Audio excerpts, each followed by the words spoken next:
പുനലൂർ താലൂക്ക് ആശുപത്രിയുടെ ഫാർമസിക്ക് സമീപത്താണ് കഞ്ചാവ് ചെടി കണ്ടെത്തിയത്.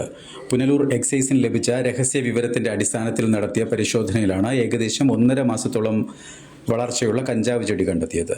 പുനലൂർ എക്സൈസ് സർക്കിൾ ഇൻസ്പെക്ടർ ശ്രീരാജിന് ലഭിച്ച വിവരത്തിന്റെ അടിസ്ഥാനത്തിലാണ് താലൂക്ക് ആശുപത്രിയുടെ ഫാർമസിക്ക് സമീപം വെള്ളിയാഴ്ച 10 മണിയോടെ പരിശോധന നടത്തിയത്.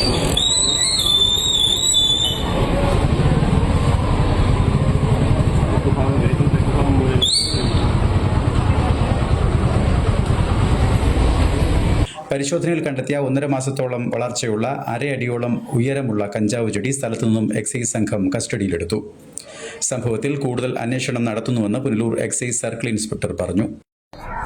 രഹസ്യപ്രകാരം നടത്തിയ പരിശോധനയിൽ പുനലൂർ താലൂക്ക് ഹോസ്പിറ്റലിന്റെ ഫാർമസിക്ക് സമീപത്തുള്ള ഗേറ്റിന് നടന്ന ഒരു കഞ്ചാവ് ചെടി കണ്ടെത്തിയിട്ടുള്ളതാണ്.